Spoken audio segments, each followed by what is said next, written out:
Welcome back to my channel. आज के इस वीडियो में मैं आपके लिए एक बड़ी ही इंटरेस्टिंग स्टोरी लेकर आई हूँ। इतना ही नहीं, इसमें एक खास बात है क्योंकि इसके हर एक सेंटेंस को जो कि हिंदी में लिखा हुआ है मैं उसे इंग्लिश में ट्रांसलेट कर कर आपको बताऊंगी, क्योंकि स्टोरी सबसे आसान माध्यम होता है इंग्लिश सीखने का। इसलिए मैंने सोचा कि क्यों ना स्टोरी के माध्यम से ही आपको इंग्लिश सिखाई जाए। लेकिन सबसे पहले ज़रूरी है कि हम स्टोरी को रीड कर लें। तो आइए स्टोरी को रीड करते हैं। एक बार की बात है, एक गुरु और उसका शिष्य जंगल में घूमने निकले। गुरु ने सोचा आज शिष्य को कुछ नई सीख देता हूँ। गुरु ने शिष्य को चलते चलते आदेश दिया। गुरु ने कहा, एक छोटे से पौधे को जड़ से उखाड़ कर दिखा। शिष्य ने बड़ी आसानी से उस पौधे को उखाड़ दिया। कुछ दूर चलने के बाद गुरु ने शिष्य से पहले से बड़े पौधे को उखाड़ने के लिए कहा। शिष्य को थोड़ी सी मुश्किल हुई, लेकिन उसने उखाड़ दिया। कुछ दूर और चलने के बाद गुरु ने कहा, पहले से बड़े पेड़ को उखाड़ कर दिखाओ। शिष्य ने पहले तो पेड़ को बहुत हिलाया और अंत में उसे उखाड़ दिया। आगे क्या होता है देख लेते हैं। इस बार गुरु ने एक बड़े से पेड़ को उखाड़ने के लिए शिष्य को कहा।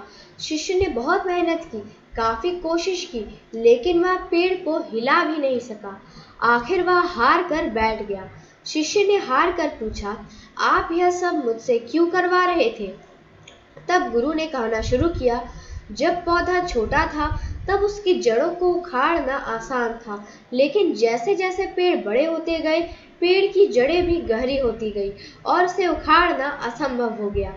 ठीक इसी तरह जब हम छोटे होते हैं हमारी आदतों को सुधारना आसान होता है, लेकिन जैसे जैसे हम बड़े होते जाते हैं हमारी आदतों को सुधारना असंभव होता जाता है।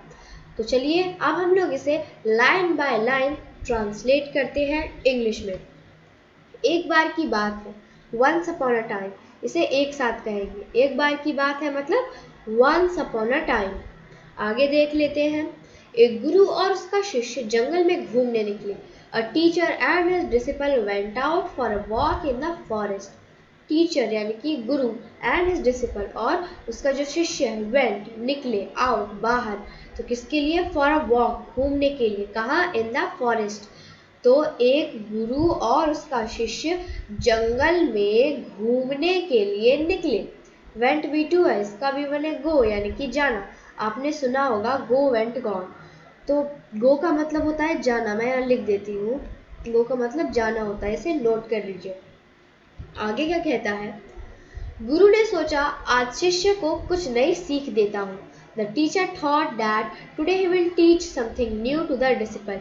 द टीचर यानी कि जो गुरु था, थॉट सोचा, ये V2 है, इसका भी मैंने थिंक यानी कि सोचना, दैट कि टुडे आज, ही विल टीच वह सिखाएगा, समथिंग कुछ, न्यू नया, यानी कि आज वह कुछ नया सिखाएगा। किसे? टू द डिसिपल यानी कि उसका जो शिष्य है, आज वह अपने शिष्य को कुछ न्यू यानी कि नया सिखाएगा। आगे क्या होता है? गुरु ने शिष्य को चलते चलते आदेश दिया। The teacher gave orders to the disciple while walking. The teacher यानी कि जो गुरु था, गेव ऑर्डर आदेश दिया। तो किसे? टू द डिसिपल यानी कि जो शिष्य था उसे आदेश दिया। वाइल वॉकिंग यानी कि चलते चलते। तो आदेश कैसे दिया? यानी कि आगे आगे गुरु जा रहा था और पीछे पीछे उसका चेला जा रहा था, या फिर कह सकते हैं उसका शिष्य जा रहा था। मान लीजिए ये हमारा हो गया गुरु और इसके पीछे पीछे इसका जो चेला है वो जा रहा है, या फिर कह सकते हैं शिष्य। अब जो चाहे कह सकते हैं, क्योंकि शिष्य का मतलब भी एक तरह से होता है कि जैसे टीचर और स्टूडेंट होता है वैसे ही गुरु और शिष्य होता है। बस ये थोड़ा सा पुराने टाइप का है, क्योंकि पहले टीचर की जगह यानी कि शिक्षक की जगह हम लोग गुरु का इस्तेमाल करते थे, इसलिए ये थोड़ा से पहले समय का है। तो चलिए आगे देख लेते हैं। गुरु ने कहा, एक छोटे से पौधे को जड़ से उखाड़ कर दिखाओ। गुरु सेड यानी कि उनका जो शिक्षक था या फिर कह सकते हैं उनका जो टीचर था, सेड कहा, uproot a small plant. Uproot उखाड़ने के लिए, स्मॉल प्लांट एक छोटे से पेड़ को। अपरूट इसका मतलब क्या होता है? उखाड़ना। अपरूट का मतलब क्या होता है? उखाड़ना। ओके, याद रखिए, उखाड़ना। इसे नोट कर लीजिए। अपरूट का मतलब क्या होता है? उखाड़ना।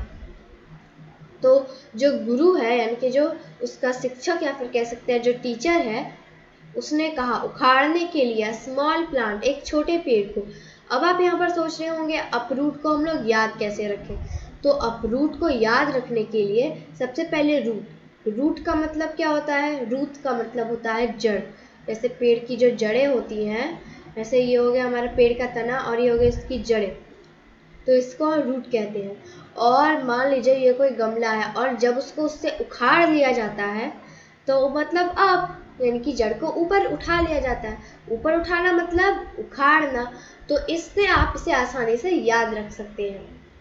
और जैसा कि मैंने बताया कि जो सेड है ये हमारा V2 है। अब आप सोच रहे होंगे कि ये कौन सा टेंस का सेंटेंस है, तो मैं आपको बताना चाहती हूँ कि ये हमारा पास्ट इंडेफिनिट टेंस का सेंटेंस है, या फिर आप कह सकते हैं कि ये सिंपल पास्ट टेंस का सेंटेंस है।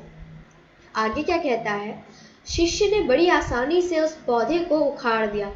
The disciple uprooted the plant very easily। जैसा कि मैंने आपको बताया था uprooted यहाँ पर V2 है, इसका भी वन है uproot यानी कि उखाड़ना। अपरूट का मतलब क्या होता है? उखाड़ना है। और डिसिपल का मतलब होता है शिष्य, यानी कि जो शिष्य है उसने उखाड़ दिया। तो क्या उखाड़ दिया? प्लांट, यानी कि जो पौधा है उसने उस पौधे को उखाड़ दिया। वेरी इजी यानी कि बड़ी ही आसानी से जो शिष्य है उसने उस पौधे को उखाड़ दिया। आगे क्या होता है? कुछ दूर चलने के बाद गुरु ने शिष्य को पहले से बड़े पौधे को उखाड़ने के लिए कहा। आफ्टर वॉकिंग सम डिस्टेंस यानी कि कुछ दूर चलने के बाद, आफ्टर वॉकिंग सम डिस्टेंस इसे एक साथ भी कह सकते हैं या फिर अलग अलग भी कह सकते हैं, लेकिन इसे ज़्यादातर यूजुअली एक साथ कहा जाता है। यानी कि कुछ दूर चलने के बाद द गुरु आस्क्ड यानी कि जो टीचर है उन्होंने कहा, द डिसिपल तो किसे कहा? अपने शिष्य को कहा, to uproot a bigger plant यानी कि पहले से बड़ा।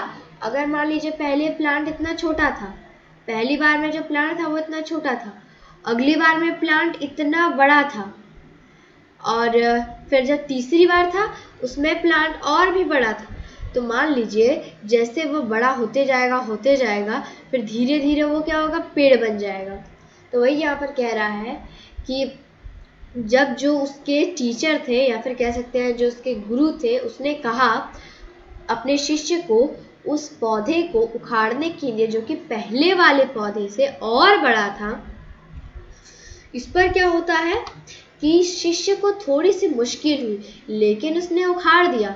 The disciple had a little difficulty but he uprooted it. यानी कि शिष्य को उस वक्त थोड़ी सी मुश्किल हुई जब जो उसके जो गुरु थे उसने कहा कि उसने उस पेड़ को उखाड़ना है जो कि पहले वाले पौधे से थोड़ा ज़्यादा बड़ा है।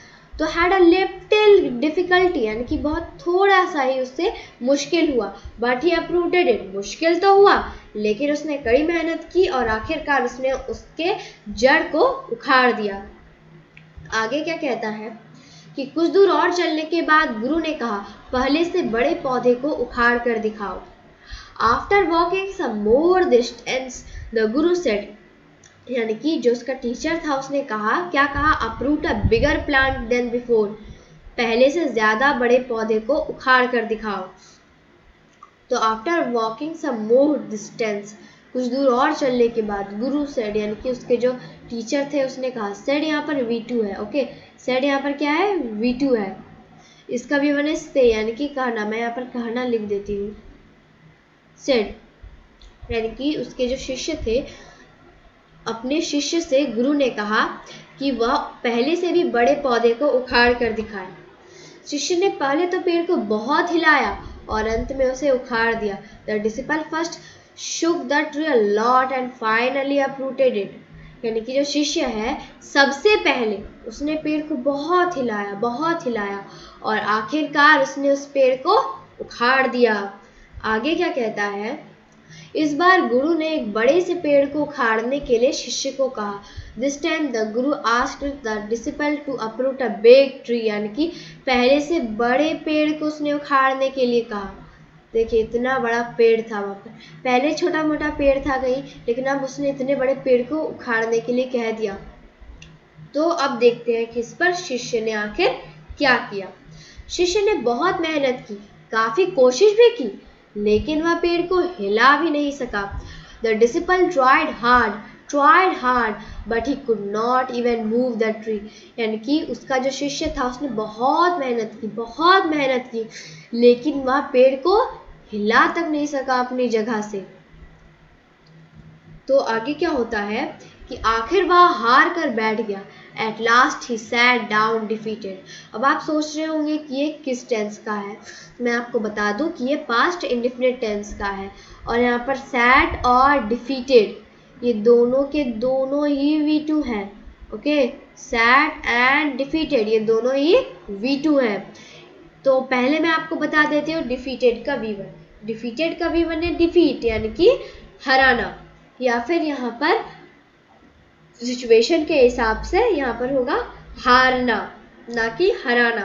सैट यहाँ पर V2 है, इसका V1 है सेट यानी कि बैठना। सैट का मतलब क्या होता है? बैठा, लेकिन सिट जो कि इसका V1 है, इसका मतलब क्या होगा? बैठना। मैं लिख देती हूँ इसका मीनिंग, बैठना। ओके, इसे नोट कर लीजिए। आगे क्या कहता है? शिष्य ने हार कर पूछा, आप यह सब मुझसे क्यों करवा रहे थे? The disciple asked after defeated, why were you making me do all this? तो इस पर जो गुरु है यानी कि तब गुरु ने कहना शुरू किया। Then the guru started saying, started V2 है, इसका विवरण है start यानी कि शुरू करना, saying यानी कि कहना, यानी कि जो गुरु है उसने कहना शुरू किया, जब पौधा छोटा था तब उसकी जड़ों को उखाड़ना आसान था।